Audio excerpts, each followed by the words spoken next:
May mga lalaking hindi kailangan ng pangako, papuri o palabas para gumana ang impluwensya nila sa isang babae. Hindi sila maingay, hindi sila nagmamadali, at hindi rin sila nagpapakita ng gutom. Ang lakas nila hindi nakikita sa biceps, nasa presensya. Ito yung teknik na hindi tinuturo ng modernong mundo dahil mas gusto nitong panatilihing kang desperado at naghahabol. Pero ang lalaking marunong kumontrol sa sarili, siya yung kayang kumontrol ng tensyon kasama ng babae. At sa tensyon, nabubuo ang pagnanasa. Hindi mo kailangan maging agresibo. Kailangan mo lang maging disiplinado, marunong mag-timing, at kayang dalhin ang sarili ng may misteryo. Kapag alam mong hindi ka alipin ng pagnanasa mo, nag-iiba ang ayos mo sa tingin ng babae. Hindi ka basta lalaki. Nagiging figura ka. Isang presensyang gusto niyang unawain, lapitan, at pasukin. Dito, nagsisimula ang kontrol. Una, ipakita na ikaw ang unang may disiplina. Ang babae madaling makabasa ng motibo. Kahit hindi mo sabihin, nararamdaman niya kung bakit ka lumalapit. Kapag halatang driven ka ng pagnanasa, naririnig niya yon kahit wala kang sinasabi. At kapag masyadong maaga mong ipinapakita ang init, nawawala ang bigat ng presensya mo. Ang disiplina ang unang pader na naglalagay sa iyo sa ibang kategorya. Hindi ito pagiging malamig.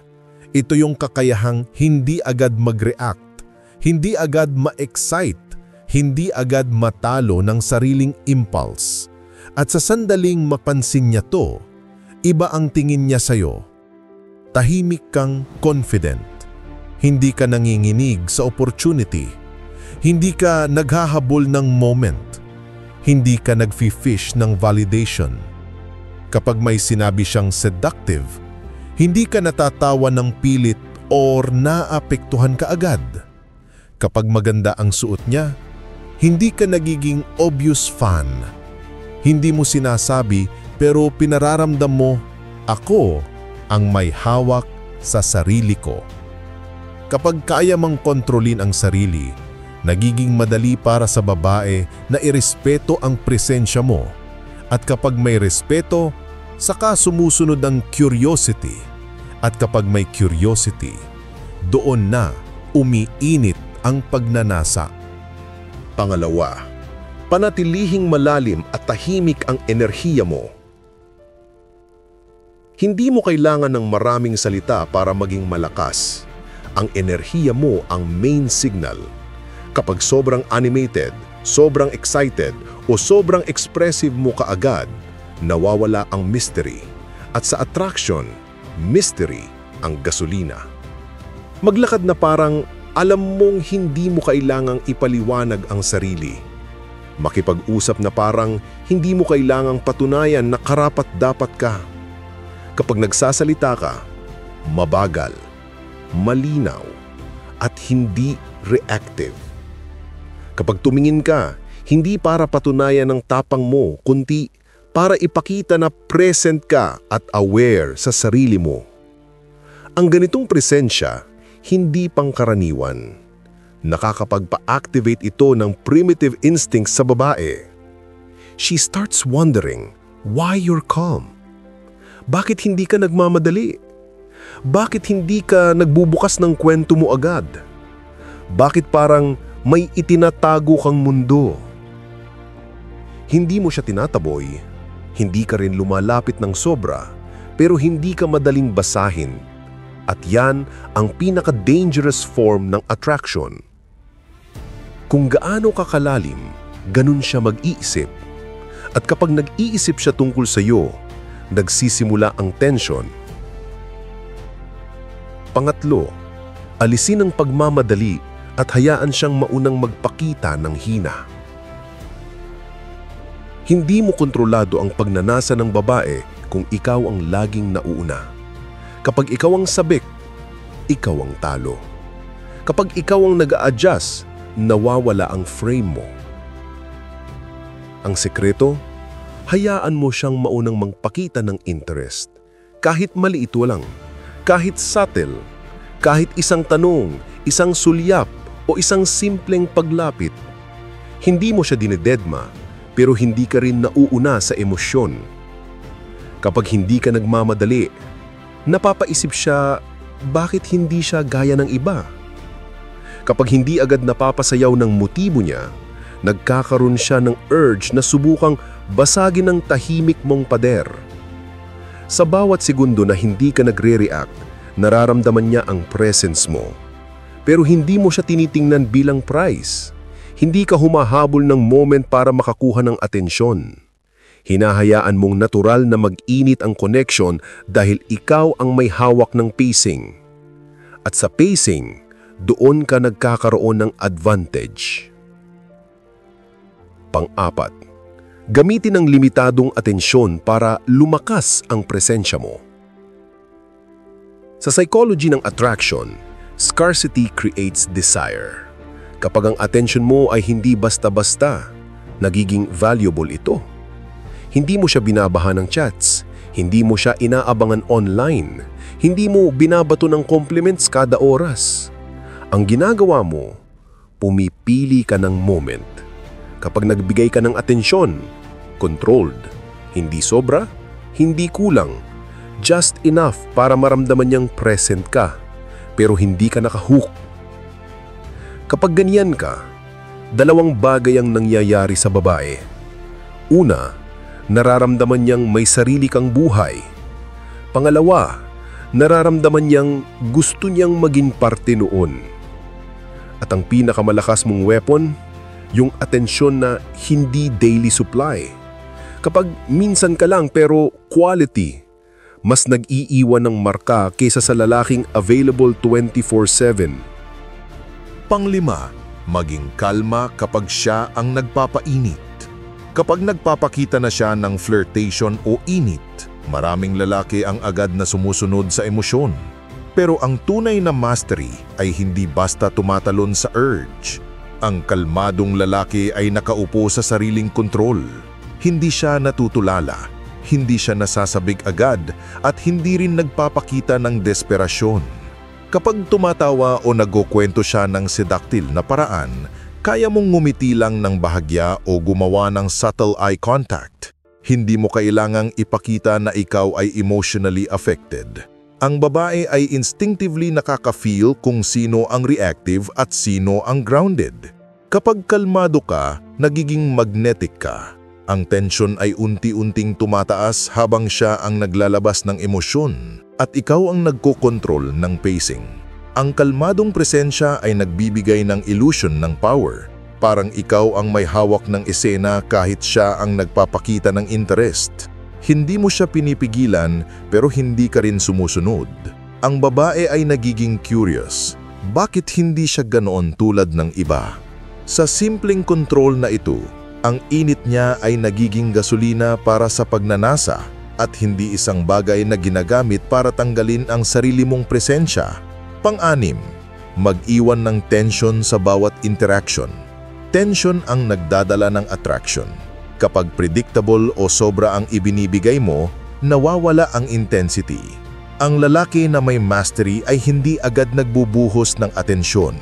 Hindi basta sumasagot sa bawat hint at hindi pinapakita na naiimpluwensyahan ng bawat galaw ng babae. Sa bawat interaction, may subtle na poses o hindi agad maintindihan na galaw.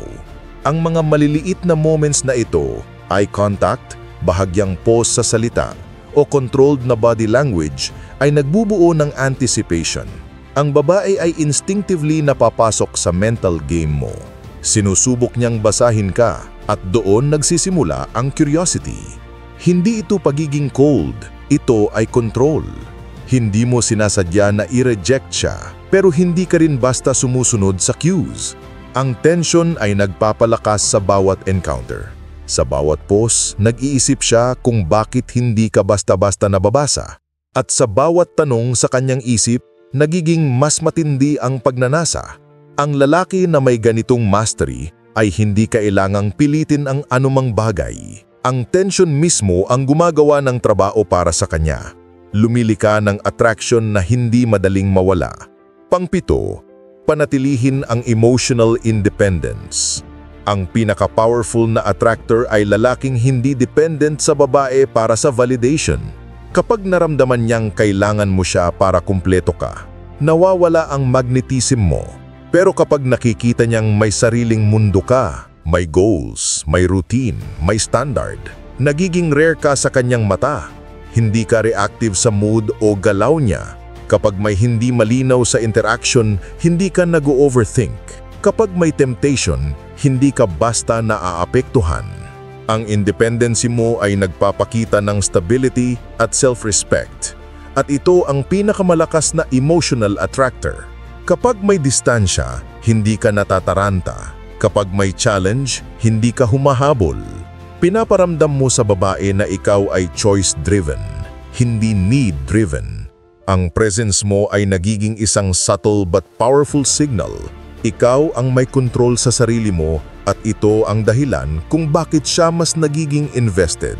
Emotional independence ang nagbibigay ng kalakasan sa presensya mo. Ito ang nagtataas ng curiosity at nagbubuo ng respect, isang halo ng power at subtle dominance na mahirap kalabanin. Pangwalo, ipakita na ikaw ay desire-driven pero hindi desire-controlled. Sa ultimate mastery, may desire ka pero hindi ka alipin nito. Ang controlled desire ay nagpapalabas ng intensity nang hindi nagiging desperate. Ang babae ay nakaka-feel kapag reactive ka sa urge. Doon bumababa ang dating mo.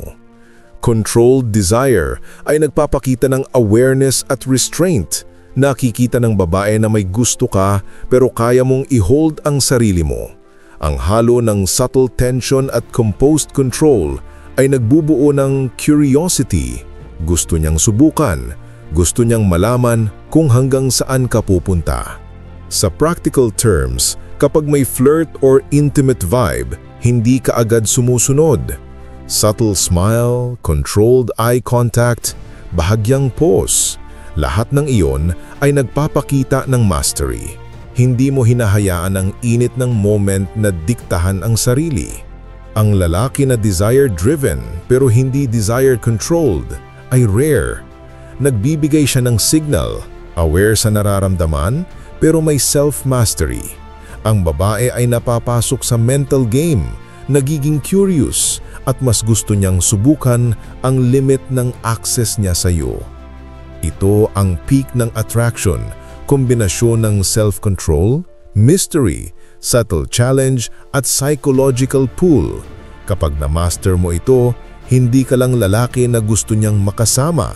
Nagiging figure ka na hindi niya kayang i-ignore. Ang control ay hindi tungkol sa pag-iwas sa babae o pagiging malamig. Ito'y mastery ng sarili, ang kakayahang i-handle ang sariling pagnanasa at emosyon. Kapag kaya mong manatiling kalmado, disiplinado at independent, nagiging presensya ka na hindi basta-basta nalilimutan. Hindi mo siya hinahabol, pero siya ang napapasok sa mundo mo. Hindi ka alipin ng init o excitement ng bawat moment, kundi ikaw ang nagpapalakas ng tensyon at curiosity. Sa ganitong paraan, natural na umiinit ang attraction. Ang tunay na lalaki ay hindi nagpupumilit para makuha ang gusto niya. Pinaparamdam niya na may rarity at value ang bawat kilos niya. At kapag na-master mo ang teknik na ito, hindi lang pagnanasa ang mapapasok mo sa babae, kundi respeto, fascination at desire na hindi madaling mawala. Ang presensya mo, hindi salita, ang pinakamalakas na sandata.